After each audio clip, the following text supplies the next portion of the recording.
하나님 말씀입니다.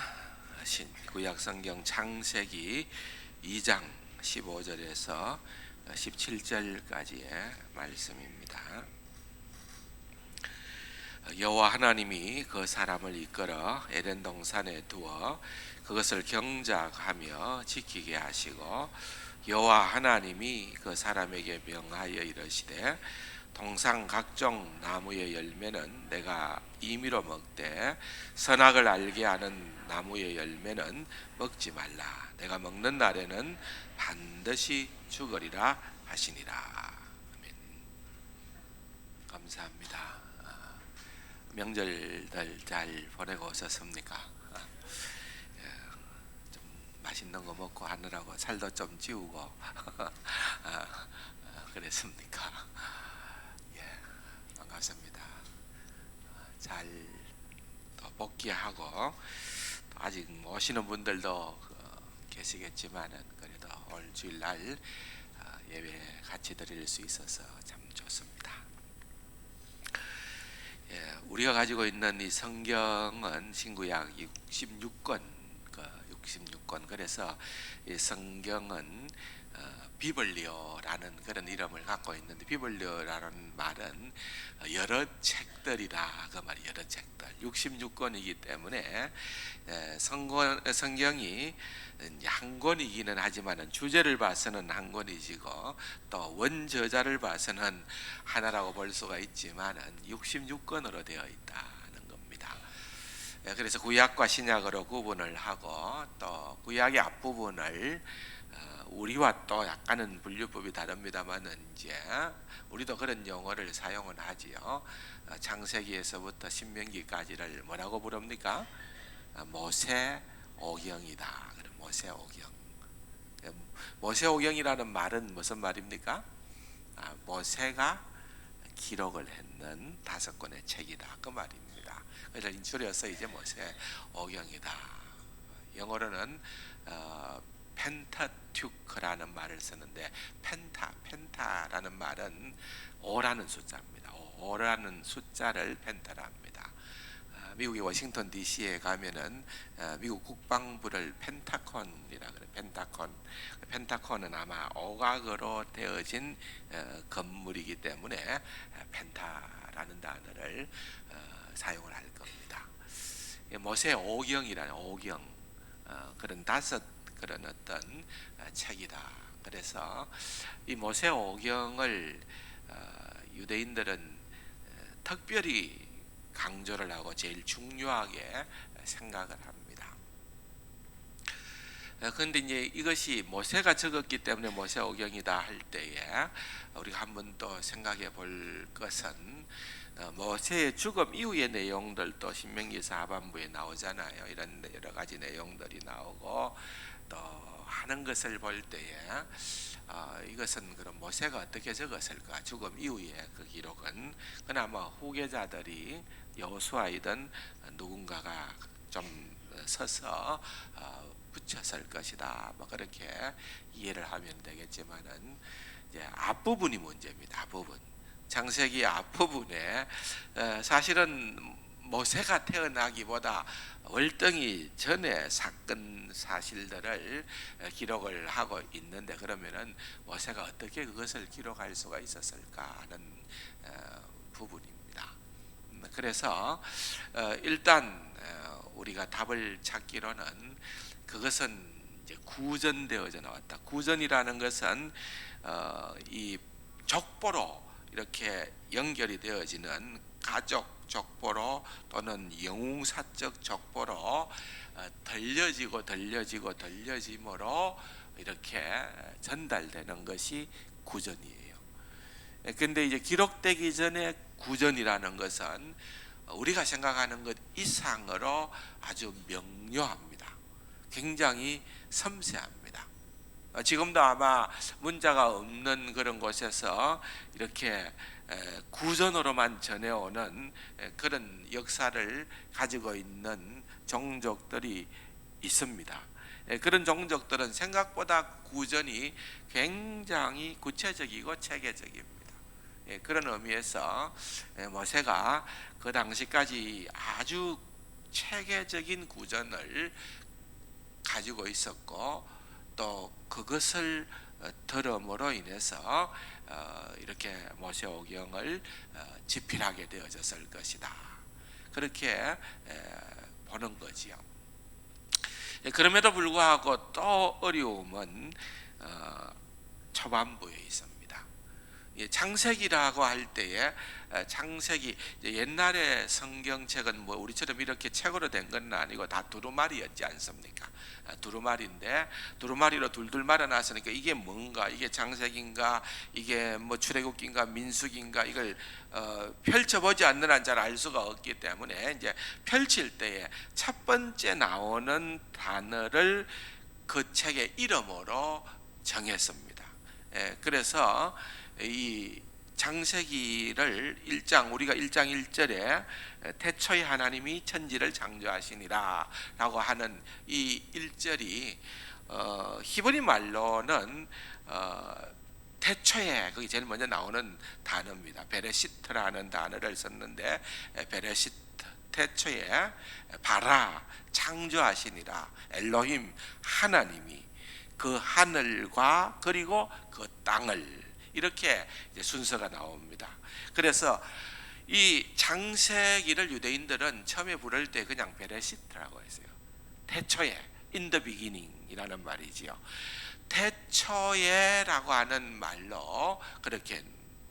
그런데 이제 이 태초에라고 하는 두루마리 책이 예수님 오시기 한 250년 전에 이제 이집트 알렉산드리아에서 이런 성경학자들로 인하여서 히브리어 말로 된 구약 성경을 헬라말 성경으로 번역하는 큰 작업을 하고 그것을 70인역이다 그렇게 명명을 했습니다. 대략 한 70명의 그런 학자들이 구약 성경을 히브리 말을 헬라어로 번역을 했다는 거지요. 그래서 그 70인역에서 할 때에 이것을 이제 창세기라고, 그렇게 우리말처럼 창세기라고 그렇게 이름을 정한 겁니다. 오리진이라는 말로 했는데 기원이라는, 기원, 창세라는 말은 처음이라는 말도 있고, 이제 이 헬라어 말로 옮길 때에는 그것은 이제 제네시스, 기원이라는 말로 그렇게 하게 된 것입니다. 그래서 우리가 아는 것처럼 이 창세기를 열면은 모든 기원이 다 있습니다. 우리 우주의 기원, 지구의 기원, 우리 인간의 기원, 죽음의 기원, 고난의 기원, 모든 것들이 다 있습니다. 그래서 결국은 뭘 얘기를 하려고 하는가 하면은 이 세상에는 무슨 문제가 생겼는가, 그리고 그 문제를 어떻게 해결했는가, 어떤 문제이든 그 문제가 발생을 왜 했고 그것에 대한 해답은 어떻게 되어지는가 하는 것을 창세기가 설명을 해주고 있습니다.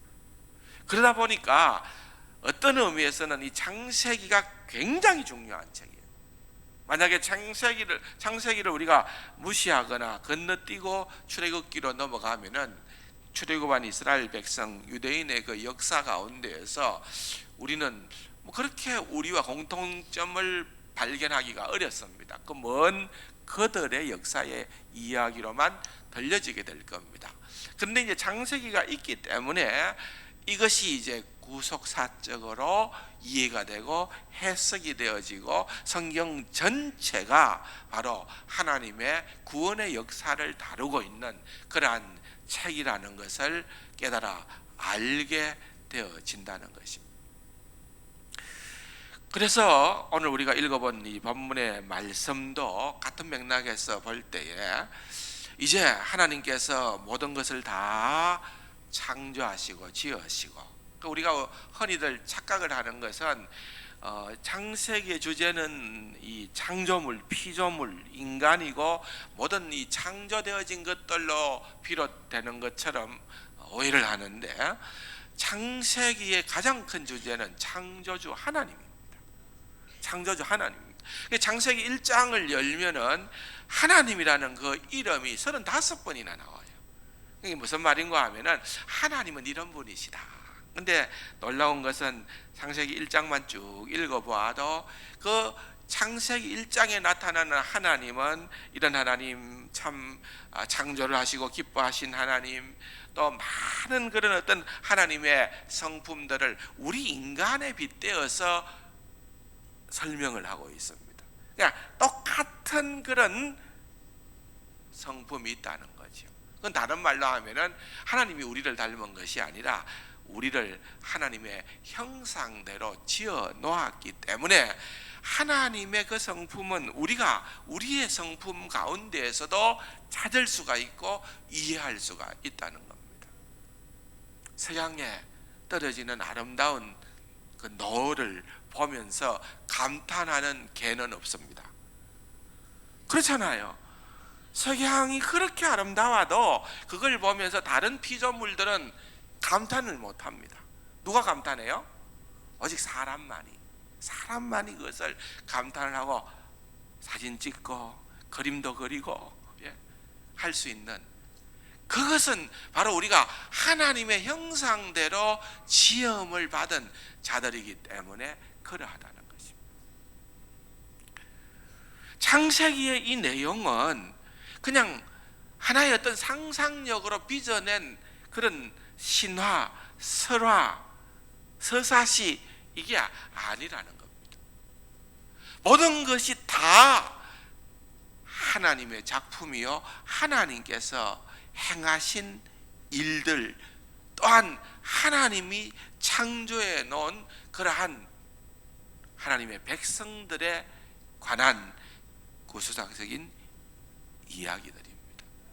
그런 얘기들은 실제였습니다. 근데 여러분, 사탄은 이제 우리가 오늘 살펴보겠습니다만은 사탄이 어떻게 우리 인간에게 이 세상에 들어왔고 또 그 사탄이 어떻게 부끄럽게 또한 들어왔을 뿐 아니라 이제는 내쫓기게 되느냐 하는 내용은 창세기 초반부와 계시록 말미에 등장을 합니다. 어떻게 해서든지 사탄은 그런 것들을 지워야 자신의 목적과 그 모든 역사를 이루어갈 수 있기 때문에 창세기는 이것은 하나의 사실이 아니고 신화다. 이것은 만들어낸 이야기에 불과하다. 요한계시록의 말미, 요한계시록은 인간이 이해할 수 없는 신비의 영역이기 때문에 이해하려고도 들지 말고, 묵상하려고 들지도 말고, 살펴보지도 말하고 그런 식으로 유혹을 하는 것입니다. 그렇지 않습니다. 우리에게 주신 이 하나님의 말씀은 너무나도 명확한 말씀입니다. 성경에 저자들이 있습니다. 하나님께서는 저자를 그냥 타자기로 사용하신 것이 아닙니다. 하나님께서 얘기하면은 불러주는 대로 그냥 기록만 하게 하는 기계적인 그러한 사람으로 만든 것이 아니에요. 우리가 성경을 보면은 저자에 따라서 그 특성이나 색깔이 다 다릅니다. 사용하는 단어들도 다 다릅니다. 문체도 다 다릅니다. 우리가 번역이 되어졌기 때문에 그 색깔을, 그 의미를 충분하게 넣기가 쉽지는 않아요. 창세기만 하더라도 또 어떤 문장은 산문체로 그냥 서술형으로 기록을 했는가 하면은 군데군데에 가면은 예를 들면은 하나님께서 아담을 재워놓고서 하와를 만드셨잖아요. 눈을 떠서 아담이 뭐라고 했을 것 같아요? 하와를 보고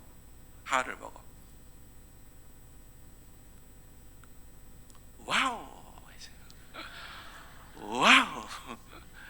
this is it라 했어요. 무슨 말이면 바로 이거야.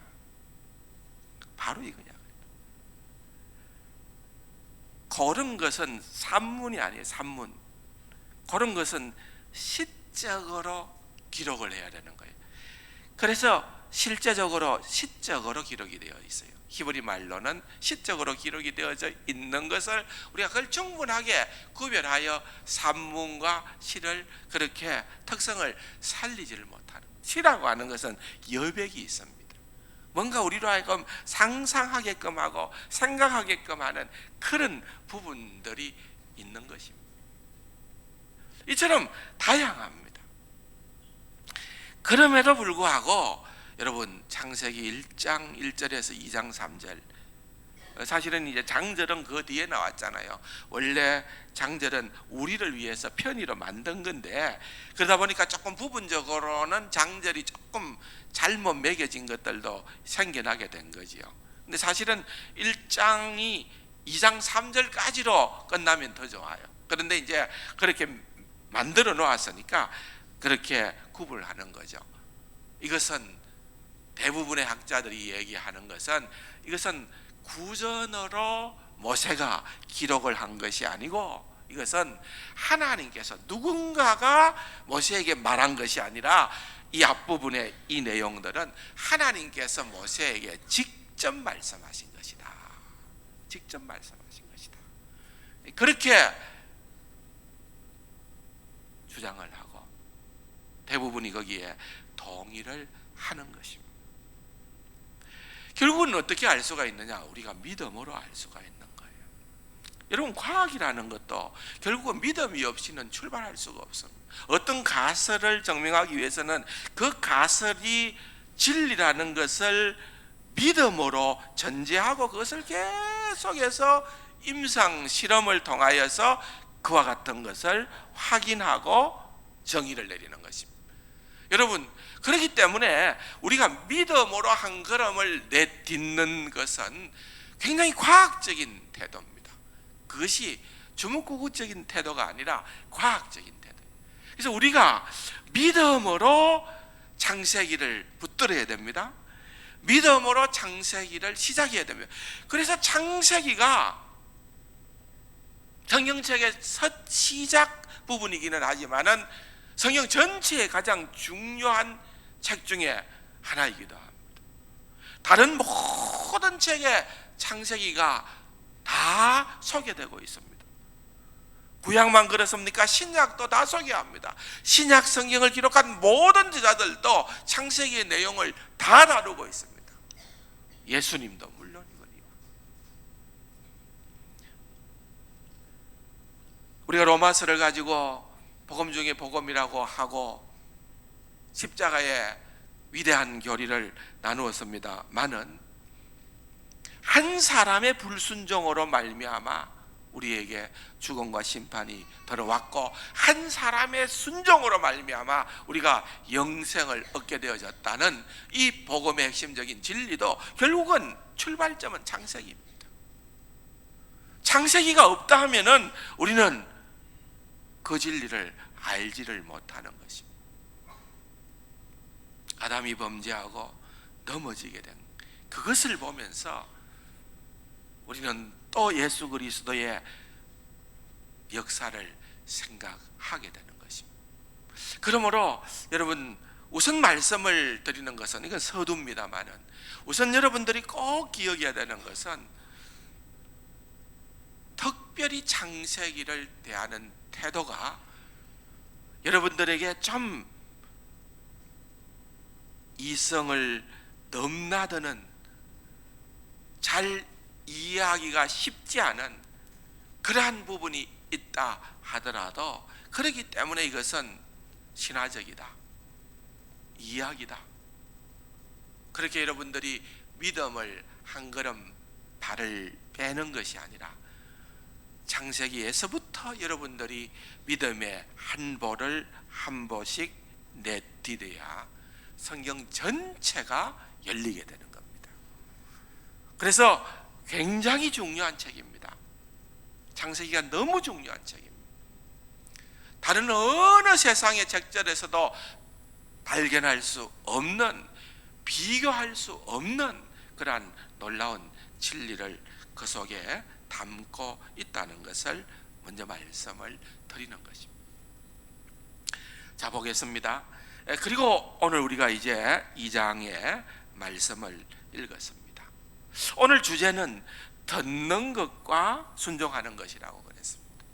여러분, 사실은 하나님께서 우리에게 말씀을 주시고 또 하나님의 뜻을 알려주실 때에는 이해하라고 주시는 게 아니에요. 우리가 그 말씀을 듣고 그 말씀대로 순종하며 행하기를 원해서 주시는 것입니다. 그래서 우리가 신앙생활은 늘 행함을 염두에 두어야 됩니다. 내가 듣고도 행하지 않으면 그것은 불순종입니다.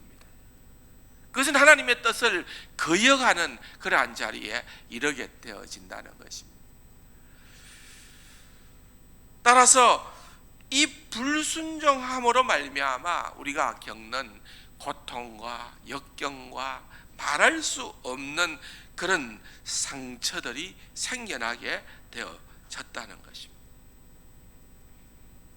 오늘 하나님께서는 아담에게 분명하게 이와 같은 하나님의 명령을 주셨습니다. 이것은 너무나도 명확한 명령입니다. 문제는 그 말씀을 들은 아담과 하와는 그것을 주의 깊게 살피지를 않았다는 거예요. 그 반드시 지켜야 되는 하나님의 명령이요 또한 약속임에도 불구하고 그것을 무시하게 되어졌다는 거예요. 여러분, 우리가 결국은 아담을 보면서 우리의 모습을 발견하는 겁니다. 우리도 하나님의 음성을 듣고 순종하지 않게 되어지면은 똑같은 결과를 낳게 된다는 것입니다. 오늘 이 시간에 여러분들에게 말씀드리고 싶은 것은 우리가 하나님의 말씀을 순종하게 되지 않을 때에는 어떤 일들이 일어나냐는 것입니다. 첫 번째로는 우리는 하나님의 음성이 아닌 다른 소리를 듣게 된다는 것. 사랑하는 성도 여러분, 오늘 이 본문이 이어지는 말씀을 계속해서 읽어보면은 이미 여러분들은 내용을 충분히 알고 있습니다.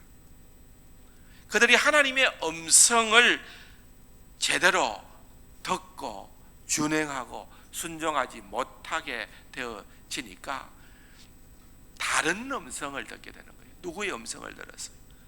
그들을 넘어뜨리려고 했던 호시삼탄 노렸던 사탄의 음성을 듣게 되어졌다는 것입니다. 여러분, 이것은 우리에게 또 다른 경각심을 주시는 말씀입니다. 우리가 하나님의 말씀이 들려질 때에 그 말씀을 아멘으로 듣고 순종하려는 태도를 가져야 됩니다.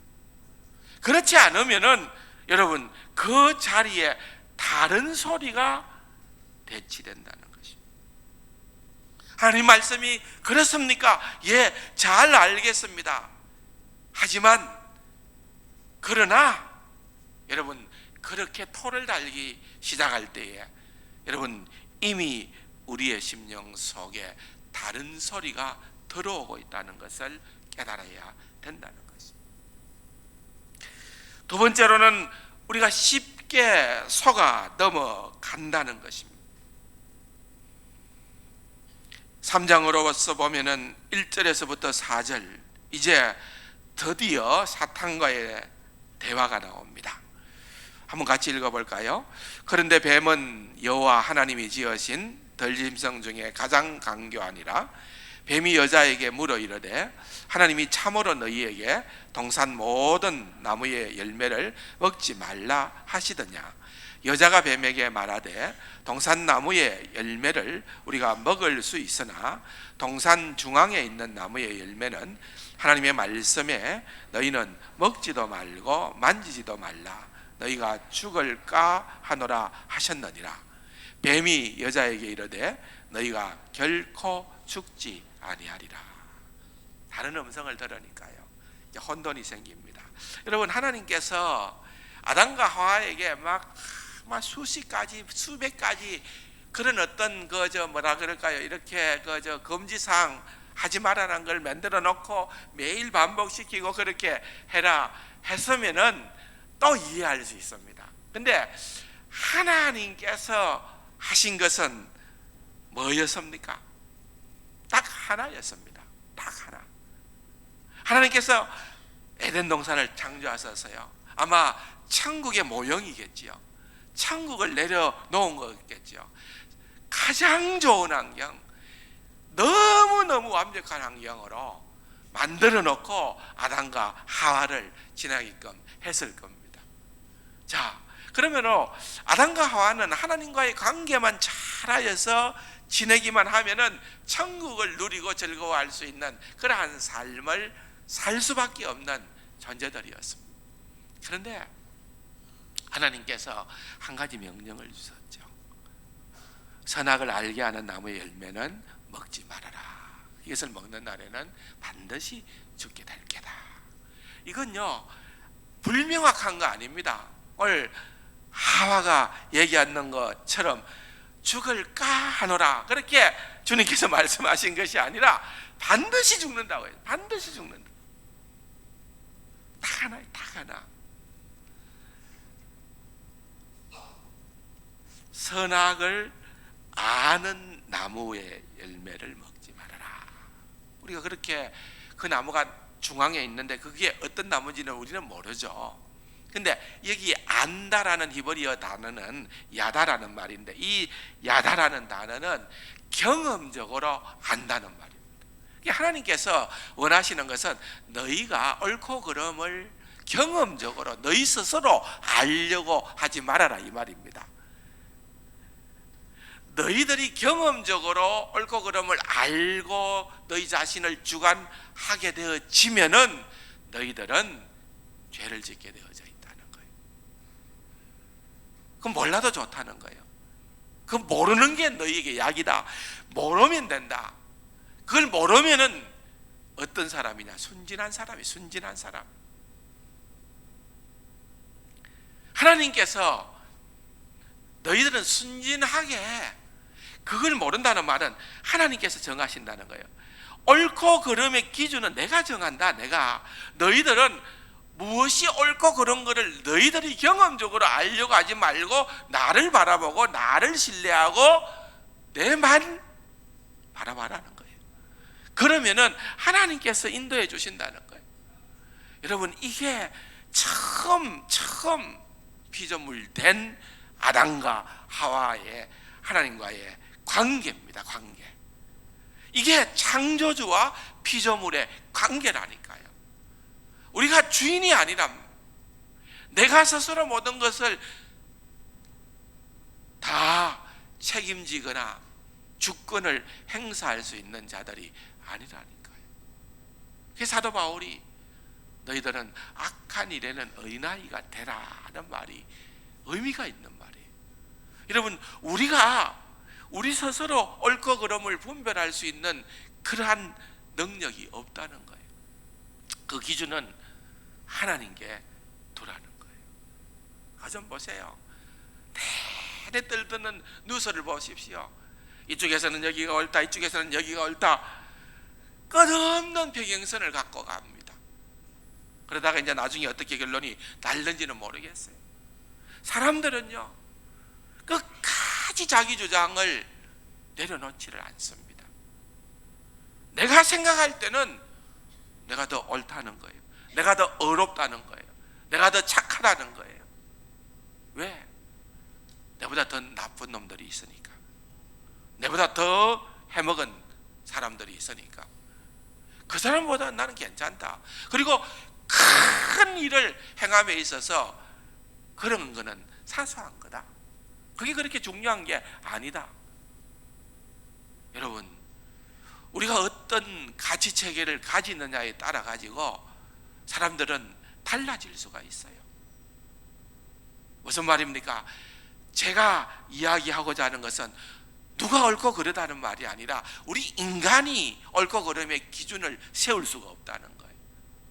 그래서 선악을 알게 하는 나무를 먹지 말라 한 것은 하나님께서 내가 옳고 그름의 기준이 되겠다는 거예요.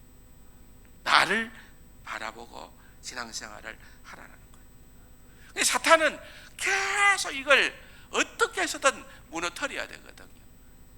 자, 전략이 있습니다. 항상 더하거나 빼거나 수정합니다. 뭐 어떻게 한다고요? 더하거나 빼거나 수정해요. 항상 전략이 뭐예요?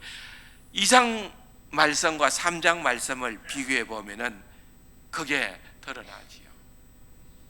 반드시 죽으리라. 절대로 죽지 않는다. 그러죠. 이 수정이죠. 완전히 바꿔버리는 거죠. 더 붙일 수도 있고요. 다른 소리를 듣게 되어지니까 하와가 뭐라고 얘기를 합니까? 너희가 먹는 날에는 반드시 죽으리라. 만지지도 말라. 만지지도 말라. 더 붙인 거죠. 더 붙이고 빼고 수정하고. 어떻게 하기 위해서? 하나님께서 명하신 것을 무시토록 하기 위해서. 여러분, 먼저 우리가 기억해야 되는 것이 있는데 하나님께서 왜 우리에게 하지 말라고 할까요? 하나님께서 우리를 힘들게 하기 위해서, 피곤하기 위해서, 괴롭히기 위해서, 우리를 하여튼 좀 이렇게 심술궂게 하기 위해서 그럴까요? 아닙니다.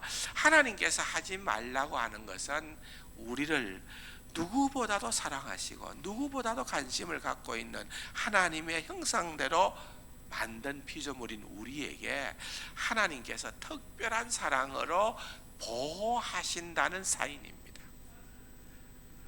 하지 말라는 그 한계를 지킬 때 우리는 진짜 행복해질 수 있기 때문에 그런 겁니다. 하나님께서 하지 말라고 하신 그것은 정말 우리를 향한 하나님의 신성한 약속입니다. 그걸 우리가 자꾸 사탄은 하나님이 우리를 못 살게 하는 분이에요. 하나님은 우리를 어떻게든 옥새를 저으듯이 저으는 분이시야. 과연 그럴까요? 아닙니다. 하나님이 하지 말라는 것은 그것은 우리에게 유익하기 때문에 주시는 말씀입니다. 성경의 모든 명령이 다 그러하다는 것을 아시기를 바랍니다. 하나님이 하지 말라. 요거는 분명히 하고 나면은 내게 큰 재미가 있는데, 큰 유익이 있는데 하나님 그거 못 보니까 하지 말라. 이게 아니고 하나님 하지 말라 한 거는 그걸 지키게 될 때에 진짜 우리가 진짜 그리스도인으로, 하나님의 백성으로, 하나님의 자녀로 살아갈 수 있는 그런 삶의 위치에 놓일 수 있기 때문에 그렇게 하다는 것입니다. 하나님의 음성을 듣지 않게 되면 세 번째로 교만하고 독단적이게 됩니다. 교만하고 독단적이게 됩니다. 우리는 근본적으로 하나님과의 관계 가운데에서 하나님을 의존하고 아버지와 아들로, 영적인 아버지와 아들로, 목자와 양으로 그런 관계 가운데에서 우리는 살아갈 수 있도록끔 만들어 놓았어요. 그런데 우리가 하나님과 자꾸 분리하고 독립하고, 여러분, 그것은 내가 스스로 하나님이 되려고 하는 거예요. 세상적인 모든 것에는 사탄의 이 전략이 들어 있습니다. 우리가 명심하고 명심해야 되는 것은 나는 창조주가 아닌 거예요. 나는 피조물인 거예요. 피조물은 창조주를 의존해야 되는 거예요. 노예이지.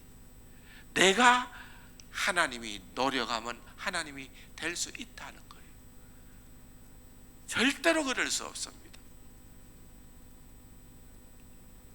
오늘날 이 시대에 세상적 학문과 모든 종교는 우리를 하나님으로부터 독립시키고 하나님처럼 될 수 있다는 그러한 교만을 심어주는 것입니다. 오늘 본문에도 3장 5절에 보면 너희가 그것을 먹는 날에는 너희 눈이 밝아져 하나님과 같이 되어 선악을 알 줄 하나님이 아심이니라. 거짓말입니다.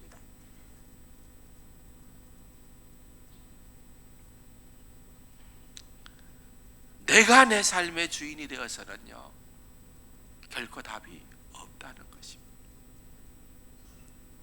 우리가 하나님을 전지하신 하나님이라 그럽니다. 전지라는 그 말의 의미는 과거도 아시고 현재도 아시고 우리의 미래도 아시는 하나님이라는 말이에요. 그 하나님이 내 삶의 주인이 되는 것하고 여러분 한 치 앞도 알 수 없던 내 자신이 내 스스로의 주인이 되는 것하고 이건요 비교 불가 아니겠습니까? 예, 마치요. 예. 부모님 앞에 1살짜리 어린 애가 영양 만점인 그런 메뉴판을 들고 부모님 앞에서 내가 이렇게 살아가겠노라고 웃기는 행동을 하는 것과 똑같다는 것입니다. 엄마에게 메뉴를 지시하는 것과 똑같다는 그런 의미입니다. 여러분, 우리 자신에게 유익한 것은 내가 결정한다, 내가 판단한다, 내가 책임진다. 여러분, 이렇게 행동하는 것은 교만이요 독단이라는 거예요. 어리석음의 원형이라는 것입니다. 그것을 우리가 깨달아야 되는 것입니다. 네 번째로 하나님의 음성을 따르지 아니하면은 여러분 우리는 우리의 영이 사는 일에 관심을 가지는 것이 아니라 우리의 육적인 욕망을 만족시키는 그러한 결정을 내릴 수밖에 없다는 것입니다. 3장 6절입니다. 여자가 그 나무를 본즉 먹음직도 하고 보암직도 하고 지혜롭게 할 만큼 탐스럽기도 한 나무인지라. 여자가 그 열매를 따먹고 자기와 함께 있는 남편에게 주매 그도 먹은지라 그랬습니다. 사탄은 하와의 눈에 그 나무 열매를 보니까 저 나무 열매는 너무 먹고 싶다, 저거만 먹으면 막 어마어마하게 지혜로운 사람이 될 것처럼 그렇게 유혹하게끔 보이게끔 했다는 것입니다. 오늘 우리도 마찬가지입니다. 비록 우리가 구원받아 하나님의 백성이 되고 거듭났고 주님 안에서 새로운 피조물이 되어져서도 죄성이 여전히 우리한테 있어요. 이게 다 없어진 건 아니에요. 소멸된 게 아니에요. 천국 갈 때까지 우리가 이런 성화의 과정을 겪어야 되잖아요. 그런데 우리가 예수 믿고 달라진 점은 있어요. 뭔가 하면은 우리가 성령의 사람이라는 거예요. 성령의 사람이라는 거예요. 성령이 내 안에 거하시기 때문에 여러분 우리가 어떻게 생각을 해야 하는가 하면은 우리 스스로 선택하지 않는 한 더 이상 나는 죄의 종노릇을 하지 않을 수 있고, 내가 스스로 항복하지 않는 한 나는 더 이상 죄에 대해서 정복되지 않을 수가 있는 존재라는 거예요. 그래서 여러분 우리는 우리 스스로 하나님의 음성을 외면하고 다른 음성을 듣기 때문에 우리 속에 있는 죄성이 자꾸만 살아나는 거예요. 그래서 우리의 육신의 욕망을 추구하는 쪽으로 나아가는 거예요. 근데 여러분 우리가 하나님의 말씀으로 날마다 자신을 훈련시키고 하나님의 말씀을 묵상하고 하나님의 음성을 듣고 따르기를 원할 때에 성령께서 우리 안에서 역사하시는 거예요. 그러니까 죄성을 누르는 거예요. 더 누릴 수가 있는 거죠.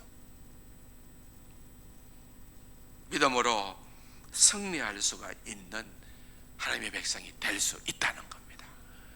하나님의 음성에 귀 기울이시는 우리 성도님들 되기를 주님의 이름으로 축원합니다.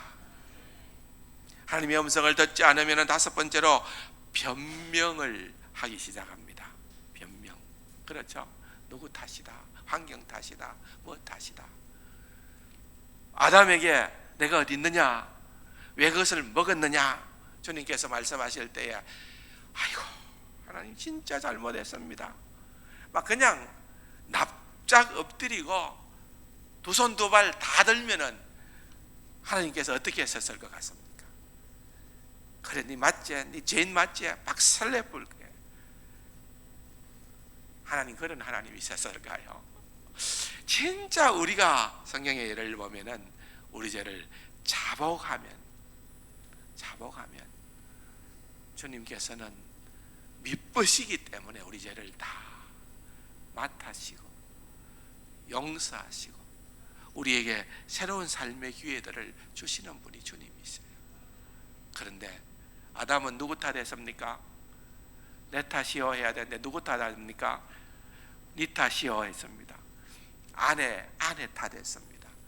하나님이 만들어주신, 조금 전에 와우 이거다 했는데 이제는 어떻게 합니까? 하나님이 만들어줘 놔놓고 내게 아내로 줘놓고 하와는 또 뱀에게, 결국은요 그런 변명 때문에 그들은 더 공경에 처하게 되는 자리에 이르게 됩니다. 결과로 인해 고난을 당하게 됩니다. 사탄도 그랬고 아담은 땀 흘려 수고하게 되고 또한 하와는 해산의 수고를 하게 되는 그런 고통도 당하게 됩니다. 그들만이 아닙니다. 여러분 죄를 짓게 되어지면은요 가족도 또는 주변에 있는 사람까지도 같이 동시에 주위의 사람들에게 상처를 주게 됩니다. 그것뿐만 아닙니다. 여러분 결국은요 정말 하나님께서 준비하신 가장 좋은 것을 잃게 되어지는 그러한 자리에 이르게 되는 것입니다. 사랑하는 성도 여러분, 결국은 우리에게 해답은 하나님의 말씀대로 순종하는 삶입니다. 하나님의 말씀을 여러분들이 들을 때에 사탄은 순종하지 못하도록 하기 위해서 계속해서 그 말씀에 의심을 심어줍니다. 과연 그럴까? 내가 과연 그렇게 하면은 정말 하나님의 백성으로 성공할까? 의심이 생기게 되면은요 우리의 마음 속에 잘못된 그릇된 욕망이 일어나게 됩니다. 어떻게 될까요? 결과적으로 볼 때에 여러분 하나님의 뜻에 불순종하는 자리에 도달하고 이르게 되어진다는 겁니다. 공식입니다. 별 수 없습니다. 우리 인간은. 따라서 여러분 우리가 늘 기억해야 되는 것은 하나님의 말씀은 내게 주신 어떤 말씀이라도 하나님의 말씀은 축복의 말씀인 줄로 믿으시기 바랍니다. 가감없이 이해가 되든지 이해가 되지 않든지 간에 믿음의 한 보, 믿음의 한 걸음을 내디디시는 은혜가 있기를 바랍니다. 그것이 순종이에요. 순종. 작은 순종으로부터 큰 축복의 순종의 걸음을 걸어가는 우리 세상 가족들이 다 되기를 주님의 이름으로 축원합니다. 좋으신 아버지 하나님 감사합니다. 오늘도 주님 말씀을 듣고 머무는 것이 아니라 또한 귀로 흘려버리는 것이 아니라 그 말씀을 들은 대로 순종하는 귀하고 복된 우리 세상 가족들 다 되게 하여 주옵소서. 예수님의 이름으로 감사기도 드립니다. 아멘.